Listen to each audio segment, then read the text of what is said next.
After the break in London, a double murder hours after a music video was filmed on the streets of Islington.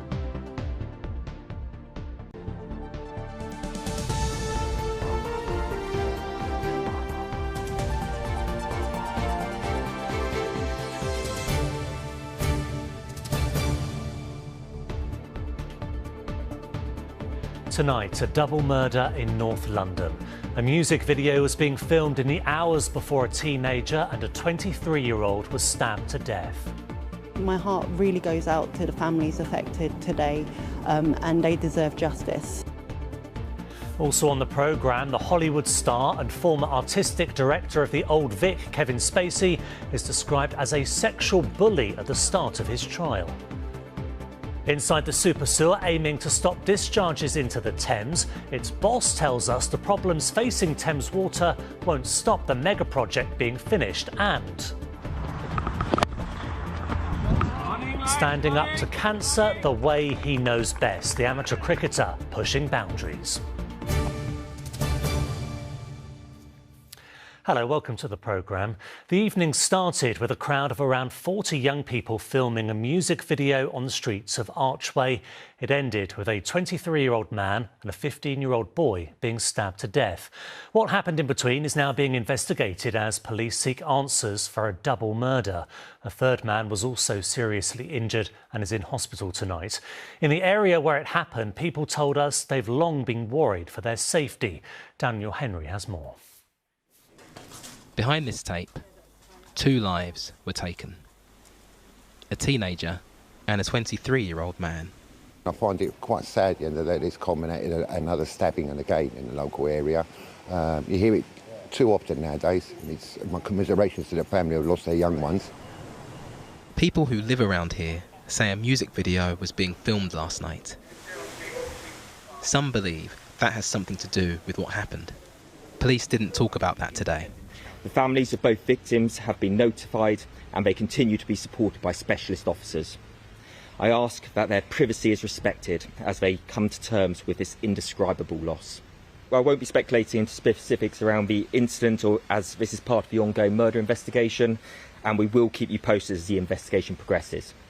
Most of the people we spoke to today didn't want to appear on camera, but people who spoke to me privately told me how afraid they feel living in parts of this community which have no security cameras, no lights. The police are here now, but people here don't feel protected. One person told me it's not fair that we have to live like this. People here are in pain and they want answers. All the promise we are hearing now is when the disaster happened. But when it's not I'm a mother of 5, and I'm a grandmother, and I have gone through thin and thick. The leader of Islington Council attempted to reassure the people she represents. Well, I mean, I think we have to work together as a community. I think it's really important when incidents like this happen that anyone who has any information comes forward. It's really, my heart really goes out to the families affected today, and they deserve justice. This isn't the first time that knife crime has hit this area. 15 years ago, Ben Kinsella was killed. He would be 31 now. The chief executive of the charity set up in his name says nothing has changed. His 15th anniversary was yesterday. To learn that 2 young people, a 15-year-old boy and a young man in his 20s, lost their life last night. It's a tragedy beyond words. And we have failed to tackle knife crime over the last 15 years. And there has been a catalogue of errors along that pathway. You know, we've reduced police numbers, we've brought austerity cuts which have wiped away youth services, decimated them. We've taken away safe places that young people can go. The young lives that were taken here will be remembered. Their families will grieve, and the community will grieve with them. But can anything change this cycle of violence? Daniel Henry, ITV News. The Oscar-winning actor and former artistic director of the Old Vic, Kevin Spacey, was described today as a sexual bully who delights in making others feel powerless and uncomfortable. This was at the start of his sexual assault trial getting underway at Southwark Crown Court. Spacey is charged with 12 offences involving 4 men, charges he denies. Carolyn Sim reports. It was hardly the red carpet arrival Kevin Spacey is used to, but the actor smiled and showed not a hint of nerves as he walked into Southwark Crown Court for the start of his trial. I'll be seeing you around then. Spacey is best known for winning Oscars in American Beauty and The Usual Suspects, but the prosecution today urged the jury not to feel starstruck or overwhelmed because of his fame. He is, they said, a famous actor, but he is also, they allege, a man who sexually assaults other men. The court heard that Spacey had been working at the Old Vic Theatre at the time he's alleged to have committed 12 sexual assaults over 12 years against 4 men who'd been in their 20s and 30s at the time. The jury were told that one complainant had got a part in a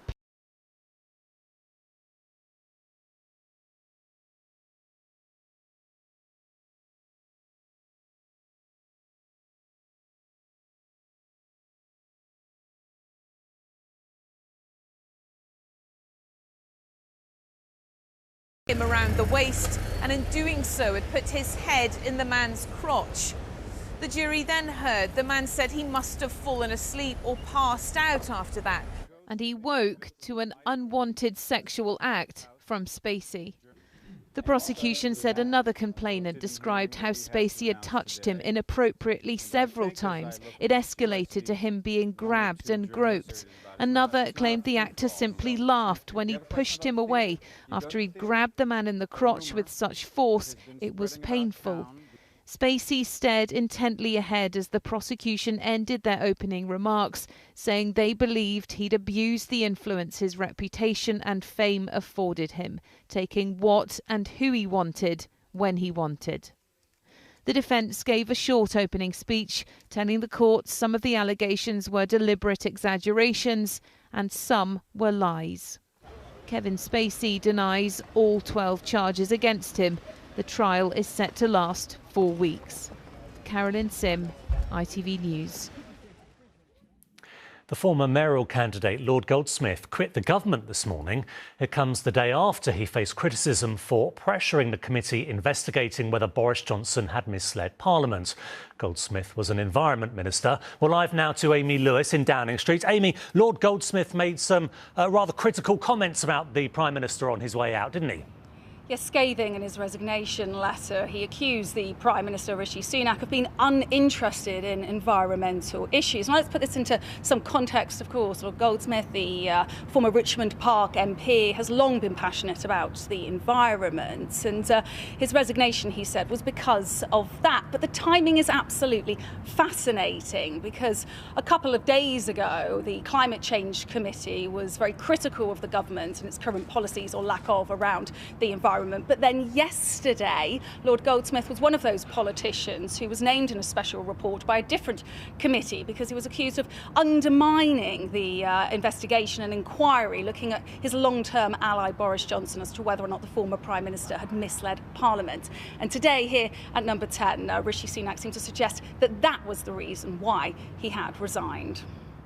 He was asked to apologise for his comments about the Privileges Committee because I felt that those were incompatible with his position as a minister. He's obviously chosen to take a different course. I accept that. I'm proud of the record of this government and indeed of Zach in government, making sure that we tackle climate change and protect our natural environment.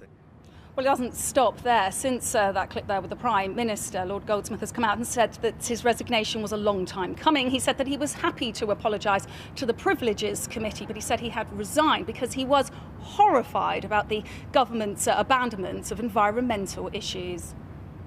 Thank you, Amy. Amy Lewis in Downing Street there.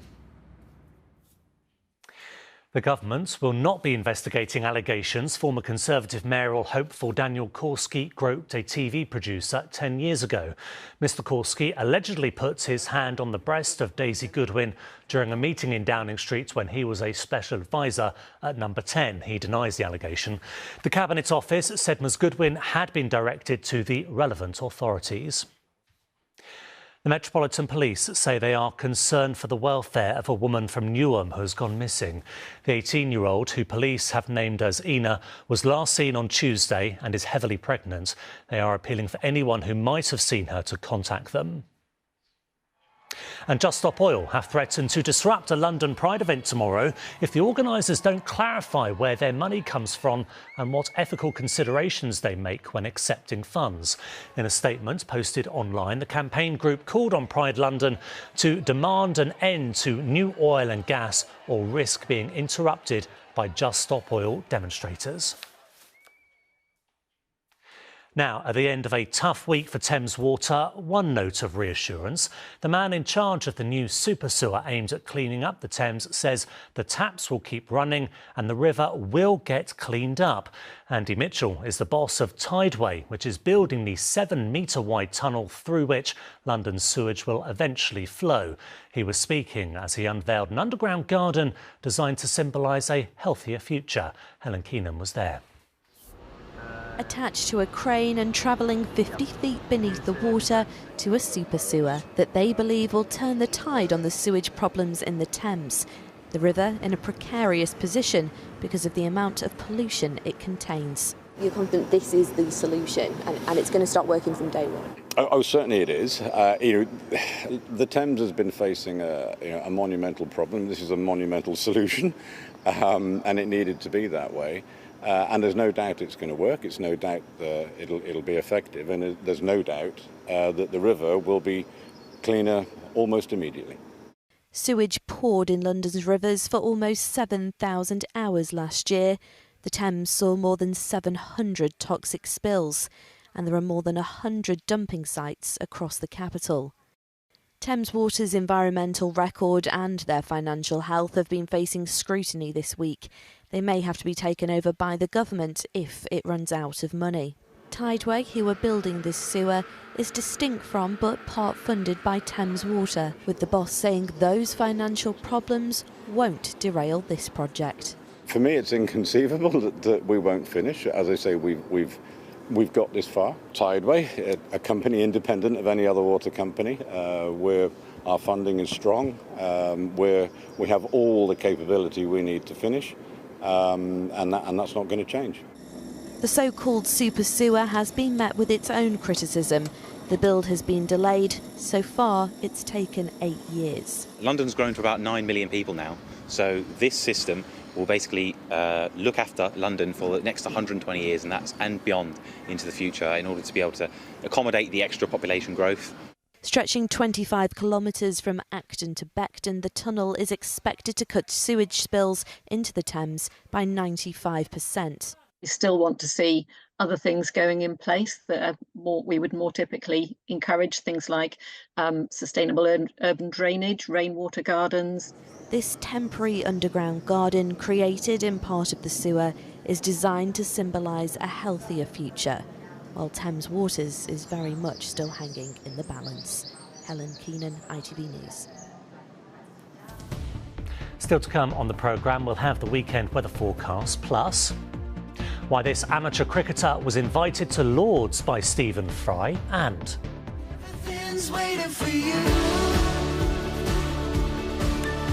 we talk to the singer-songwriter Tom Spate, whose fundraising is hitting all the right notes.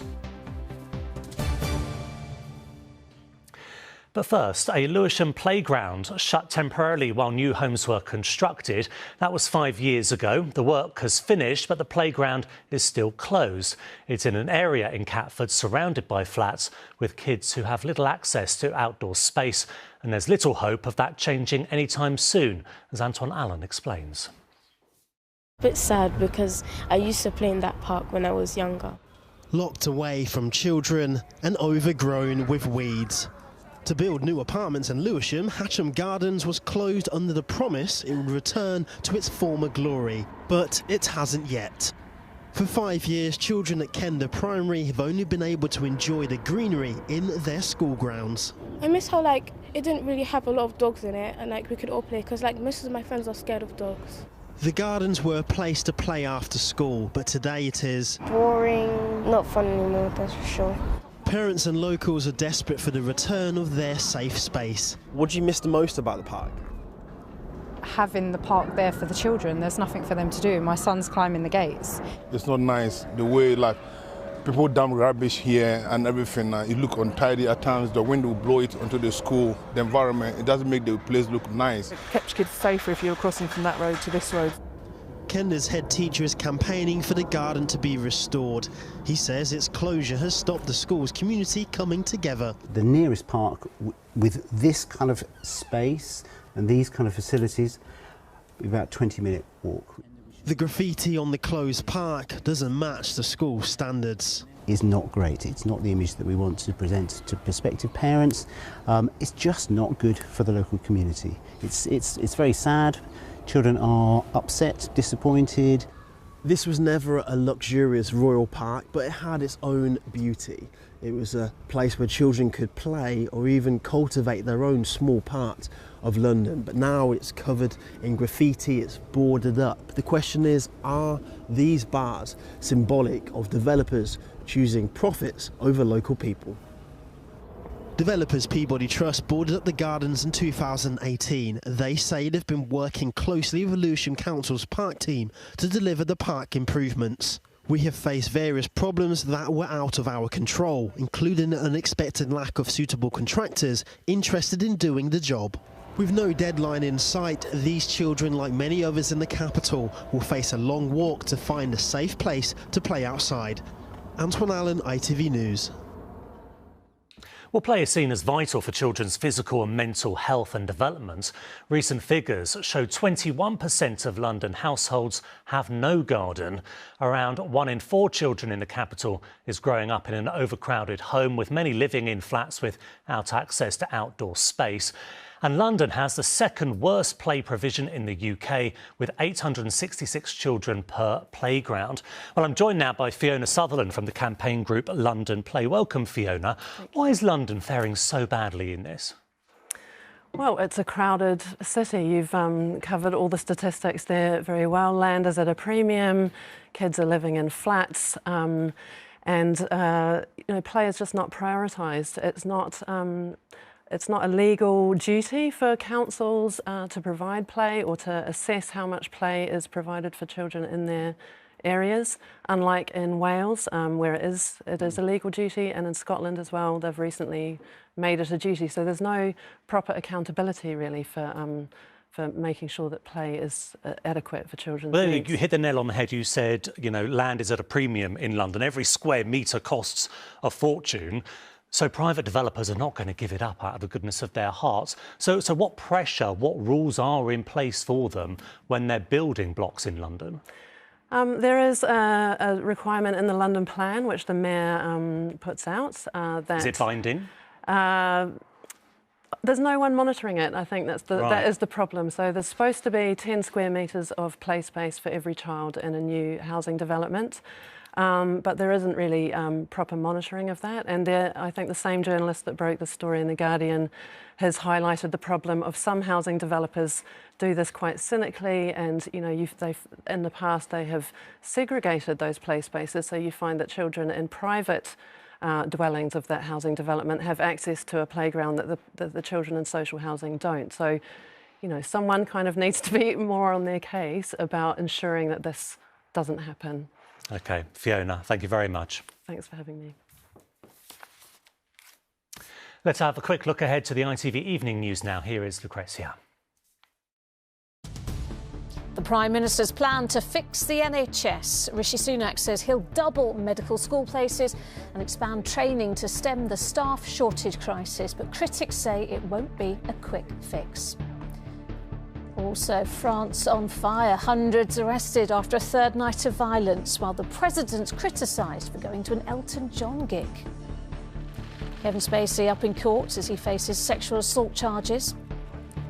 And the final test for the Lionesses ahead of the Women's World Cup. Join me for those stories and more at 6:30. Now, many of you will be looking forward to the start of Wimbledon on Monday, and today the draw for the tournament was released. Andy Murray faces Southend's Ryan Peniston in the first round. The two-time champion is unseeded this year, despite winning his second successive grass court title in Nottingham earlier this month. Peniston is a wild card and ranked 267th in the world. And in the second Ashes test at Lords, Australia are on top after bowling England out for 325. The home side lost 6 wickets for 47 runs in a disappointing morning session. Rain ended play early, with Australia having a commanding lead of more than 200, with 8 wickets still in hand. Away from Lords, and a cricketer showing resilience and resolve above and beyond the norm. Jonathan Mills plays in the Mid-Essex Cricket League. He's been receiving treatment for bowel cancer. Days after being told his condition was terminal, Jonathan's response was to pick up his bat and face up to the opposition in the same manner he took on the disease. Kafo Patter has his story. It was the first swing of many before scoring a victory-winning century. That's 100 runs for those who don't know cricket. A few days before clinching the win for his team, Jonathan Miles was told his cancer had spread and that he only had a few months left to live. The consultant and her entourage, as it were, came into the cubicle and delivered the news. And it's probably the C word you don't want to hear. This one particularly is one that nobody ever wants to hear, I think. And so that does take the wind out of your sails somewhat. What Jonathan's achieved has come as a surprise to many who know him, especially given the condition he's in. You know, the expectation was I thought, you know, first game back. In fact, I was going to buy a new bat because I've lost so much weight and muscle that I thought I probably won't be able to pick my own bat up. But you know, fortunately, I did manage that, I suppose. His good spirits and good batting has been an inspiration to all, particularly to his teammates at the Brookfield Cricket Club. He's a rare beast, John. He's one person at this club that everybody likes, and we're not in that category, I can assure you. Considering what he's going through, he's a model for people to put up with problems. A model both on and off the field. Moved by the story, the actor Stephen Fry invited Jonathan to Lords for a chance to watch his favourite sport. Tell me about Lords. What was that like? Meeting Stephen Fry. I was fortunate to be at Lords yesterday, and I did joke with our wonderful host, Joe Crocker and Stephen Fry. They were our hosts, and when I was leaving, I did say to her, "How about we pencil me in for this time next year and we'll keep our fingers crossed." But I think that one's potentially a bit optimistic. I think Jonathan's determined to live his life to the fullest, doing the things he loves, which means more cricket and maybe scoring another century. I've discovered now I've lost the war against cancer, but I can try and win a couple of battles on the way. So it's all good. Kafo Patter, ITV News. What a brilliant man. OK, let's get a reminder now of our top story. And an investigation is underway after a 23-year-old man and a 15-year-old boy was stabbed to death in Archway. A third man was seriously injured and this evening is in hospital. OK, on to the weekend weather now, and it's looking much brighter. Here's James Wright.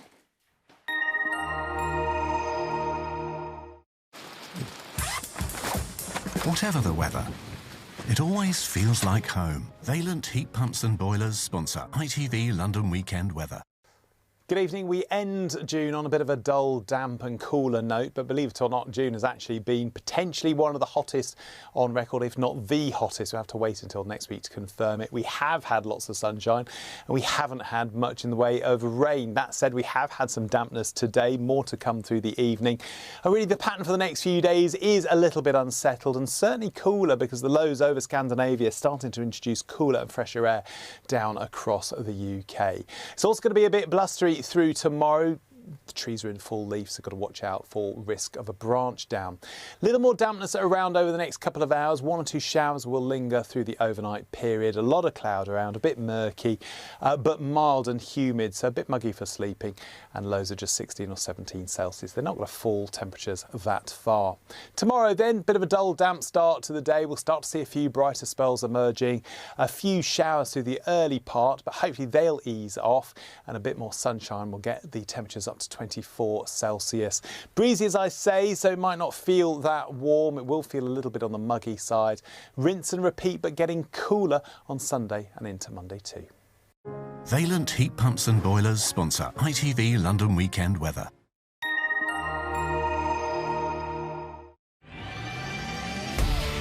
Hello, summer. Piri sponsors ITV Pollen Count. Pollen-wise, even with the odd shower over the next few days, we're still going to see high counts with the sunny spells. It's the end of the grass season, but there's also a couple of weeds too. That's it from me. Enjoy your weekend. Bye-bye. And finally, to a singer-songwriter trying to bust myths about an illness that affects thousands. Tom Spacey nearly died from Crohn's disease, a lifelong condition where parts of the digestive system become inflamed. As well as making new music, Tom is raising money for those who have helped him. Here's Anna Geary. Don't tell me it's over. With more than 200 million streams upon release, Londoner Tom Spacey continues to command attention. But now he's using his platform to share a part of his life that hasn't been so smooth sailing. The musician was diagnosed with Crohn's disease 15 years ago and had to undergo urgent surgery. So I was 20 minutes from dying, which sounds really dramatic. It was a really scary time and I didn't know what was going to happen, and then obviously I had a stoma as a result of the operation, and I've had it for 10 years. But living with a stoma hasn't held Tom back. I probably wouldn't play rugby, but otherwise than that, no, there's nothing I can't do. You know, I'm very active and 100 gigs a year some years, and you can lead a normal life with it, really. So when you were diagnosed... And arguably, Tom is fitter than most. The avid walker has been pounding the streets ahead of his London Landmarks half-marathon route. He's raising money for Crohn's and Colitis UK. In the capital, the charity supports almost 70,000 people living with inflammatory bowel disease. A lot of people associate having a stoma with old people and kind of like a disability. And for me personally, I've just seen it as my superpower of kind of just taking on life, really. A life that has allowed Tom to meet some musical greats. Unfortunately, Sir Paul McCartney's assistant didn't quite capture the moment. I sang and played with Paul McCartney for about an hour, and he's just incredible. He said he wouldn't change a thing, and I gave him a T-shirt, and then I saw him a couple of months later and he said, I've been wearing the T-shirt. Everything's waiting for you. Boosted by Macca's approval, Tom has new music out next month.